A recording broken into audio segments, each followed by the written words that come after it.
আচ্ছা, গিয়ার লিভারটা গিয়ারটা কিভাবে ফেলাইবেন, হ্যাঁ জানি এন খেয়াল করবেন, ঠান্ডা মাথায় খেয়াল করবেন। 1 নাম্বার গিয়ার গিয়ার কিভাবে লাগাইতো, নিউট্রাল। এটার কি কয় নিউট্রাল। নিউট্রাল থেকে সব গিয়ার ফেলবো ইজিলি ভাবে, নিউট্রাল থেকে সব। যেমন আমরা 1 নাম্বার লাগাম, এন কি কইছে এই সুজা দিতে হইবে, তেরা করে দিলে যাইতো না, তেরা না, সুজার থেকে এদিকে চাপ কইছে, এদিকে চাপ রেখেই 1। আবার যদি 2 নাম্বার লাগাই, এদিকে চাপ রেখে সুজা বরাবর 2। আবার এটা হচ্ছে নিউট্রাল, দেন নিউট্রাল থেকে এই দেন কি কইছে সুজান, বর্তমানে কি হচ্ছে নিউট্রাল, মাঝখানে সুজা 3। যদি 1 নাম্বার লাগাই, এদিকে চাপ দিয়ে এ কোনা 1।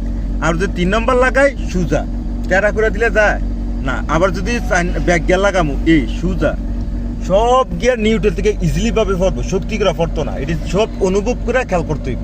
ক্লাসটা পান জানি 1 নাম্বার নিউট্রাল, এটা গজ দিনই নিউট্রাল এমতি গজ ফ্রি থাকবে, ফ্রি শক্তি লাগে। এদিকে ঠেলাতে কোনা 1 লাগে, আরামসে লাগছে নি। আবার যদি 2 নাম্বার লাগাই, ক্লাস ফাড়াতেছি সামনে ফেলতে থাকাম, অনুভব করে শক্তি কিনা চাপ দিছি, ক্লাসটা ফাড়াচ্ছি, ইজিলি থাকতে হইব। এই 2 নাম্বার লাগিয়েছে গা, যদি এটা শক্তি হয় স্টার্টিং এর শক্তি হইব, এটা শক্তি হলে স্টার্টিং এর শক্তি হইব। সব গিয়ার ইজিলি যখন 3 নাম্বার লাগাম, 2 নাম্বার থেকে খেয়াল করবেন। এইটা নিউট্রাল নিয়ে একটু মাঝখানে যে সুজা 3 শক্তি লাগছে, এটি খেয়াল করতে হবে। আমি থেকে রানিং এর থেকে আবার 1 নাম্বার লাগান, আপনি এই 2 নাম্বার লাগান, এই আবার 3 নাম্বার লাগান, এই দেন আরো সব ভাবে পড়বো। আবার নিউট্রাল, এই দেন নিউট্রাল থেকে আবার এই 1 গান হ্যান্ডবার একটা নামা।